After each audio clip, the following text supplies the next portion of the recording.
Hello guys, तो आज मैं आपको बताने वाला हूँ जीएसटी कैंसिलेशन के बारे में कि जीएसटी कैंसिलेशन क्यों करा जाता है और इसके क्या क्या बेनिफिट्स हैं और इसका क्या प्रोसेस है। तो सबसे पहले बात करते हैं जीएसटी कैंसिलेशन के बारे में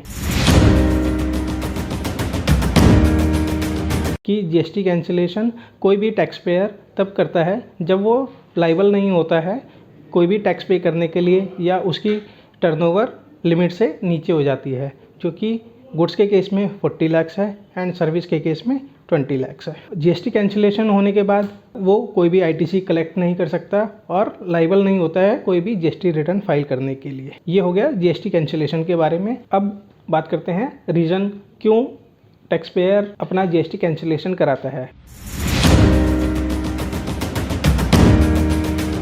सबसे पहला रीज़न है डिसकंटिन्यूस ऑफ बिजनेस, मतलब अगले बंदे का टैक्स पेयर का काम नहीं चल रहा है, तो इस वजह से पहले उन्होंने जीएसटी का रजिस्ट्रेशन लिया था, अब वो जीएसटी कैंसिलेशन करा रहे हैं।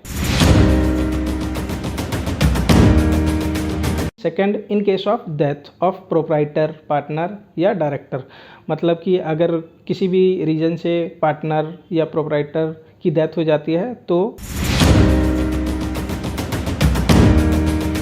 टैक्स पेयर को जीएसटी कैंसिलेशन कराना होता है। और third, in case of change in constitution, मतलब कि कोई प्रोप्राइटर है, अब उसका काम अच्छा चल रहा है, उसको प्राइवेट लिमिटेड कंपनी करनी है, तो उसको प्रोप्राइटरशिप का जीएसटी कैंसिलेशन कराना होगा, उसको फ्रेश जीएसटी लेना होगा in the name of the company. ये हो गया टैक्स पेयर की साइड से कि क्या क्या रीज़न थे। अब बात करते हैं गवर्नमेंट ऑफिसर, जो आपके असेसिंग ऑफिसर होते हैं, वो क्यों करते हैं आपका जीएसटी कैंसिलेशन।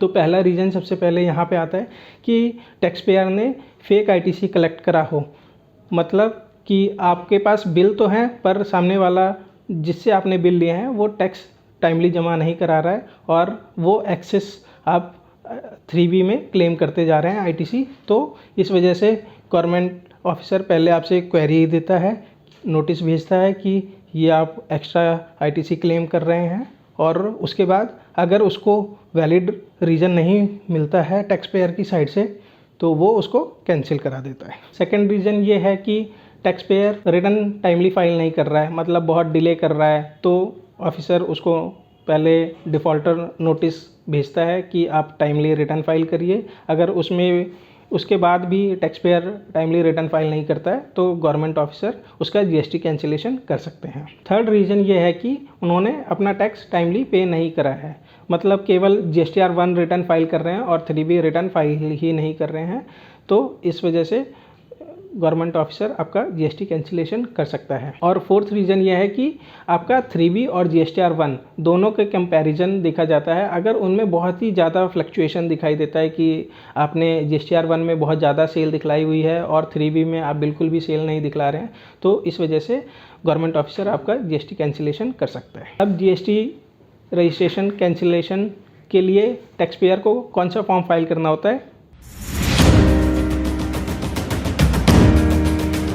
ये होता है, आपको ऑनलाइन फॉर्म फिल करना होता है GST REG 16।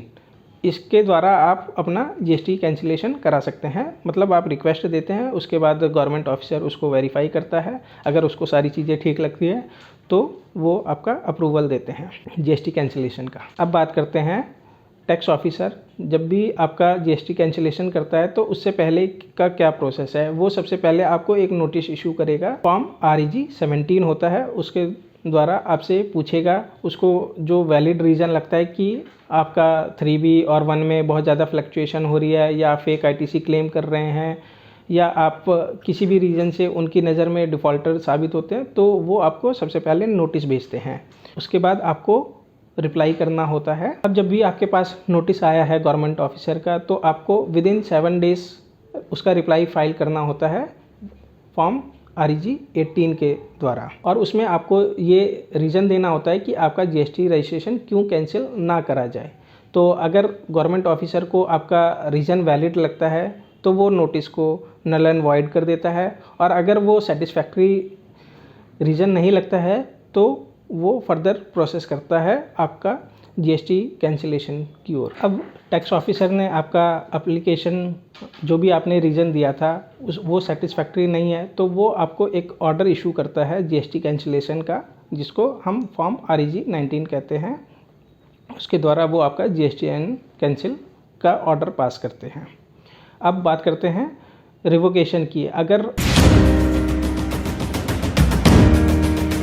आपका गवर्नमेंट ऑफिसर ने GSTN कैंसिल कर दिया है तो उसके बाद का क्या प्रोसेस है।